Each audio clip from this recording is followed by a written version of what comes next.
Hello लोगोफोर खुलुमबाय नोंथांमोनखौ फिन खेबसेबाव आंनि मोनसे गोदान भिडिअ बरनानै लाहरबाय। दिनैनि बे भिडिअ आं मोननैसो रादाबनि आपडेटफोरखौ लानानै फैदों। नोंथांमोना भिडिअखौ जोबजासिम नायलांबानो जाबाय। आसामाव 5 बोसोराव 174 जन सरकारि डक्टरफोरा साख्रि एंगारबाय। रायजोआव सरकारा सावस्रि बिफानखौ सुस्रांनो थाखाय मोनसेनि उनाव मोनसे गोबां बिफावफोरखौ लागासिनो दं।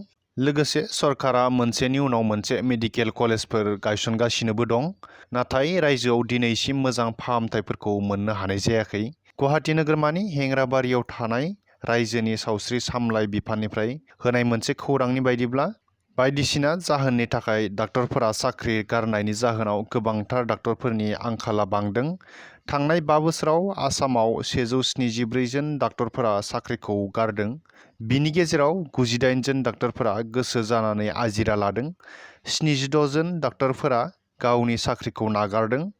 सावस्रि बिफाननि बायदिब्ला 2020 मायथाइयाव सा 8 जना साख्रि नागारदों। 2021 मायथाइयाव सा 7 जन, 2022 मायथाइयाव सा 24 जन, 2023 मायथाइयाव सा 31 जन आरो सोलिफु 2024 इं मायथाइनि मे दानसिम सा 6 जन डाक्टरफोरा गावसोरनि साख्रिखौ नागारदों। बेफोरबादिनो डाक्टरफोरनि सरकारि साख्रिखौ गारनाया आसामनि सरकारि देहा फाहामसालिफोराव फाहामथाय लानायनि जेंनाया बांलांगासिनो थागोनखौ नुनो मोन्दों।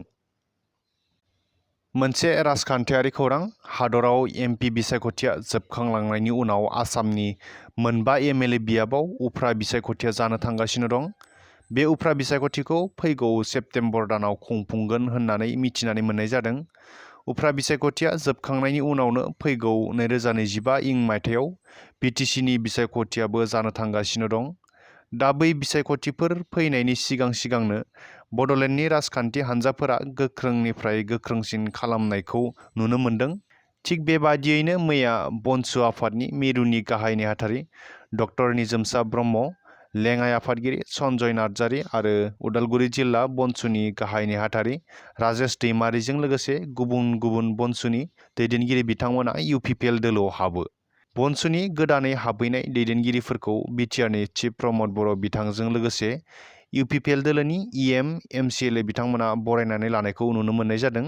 बनसुनि दैदेनगिरि बिथांमोन हाबहैनाया माबायदियै गोहोम खोख्लैयो फैगौ समफोरावसो नुनो मोनसिगोन। नगाव जिल्लायाव हाथियारजों लोगोसे 3 सुबुंफोरखौ हमनो हादों। थांनाय शुक्रबारखालि नगाव जिल्लानि बटद्रवानिफ्राय गंसे हाथियारजों लोगोसे गोबां बिबांनि गुलि आरो सासे दायनिगिरिखौ हमनो हादोंमोन। आरोबाव मैया मंगलबारखालि फिन हाथियारजों लोगोसे 3 दायनिगिरि सुबुंफोरखौ हमनो हादों पुलिस बिफाना। मिथिनाय बादिब्ला मंगलबारखालि नगाव पुलिसआ सुलुंनिफ्राय खौरां मोननानै संदाननानै पिस्तलजों लोगोसे 3 सुबुंफोरखौ हमनो हायो। नगाव सहरनि साखाथि भकतगावआव सिग्रोमनानै पुलिस बिफाना गंसे 7.65 mm पिस्तलजों लोगोसे गोथां गुलि बोखांनो हायो आरो 3 सुबुंफोरखौबो हमनो हायो। हमजानाय सुबुंफोरा जादों आबु बाक्कार सिद्दिक, सिद्दिक आली आरो आबु साहिद। हमजानाय 3खौबो हाथियार दैथायग्रा सुबुं होननानै सन्देह खालामनाय जादों। फ्रेन्ड्स, दिनैनि बे रादाबनि आपडेटखौ बेखिनियावनो फोजोबथ'बाय। गोजोन्थों।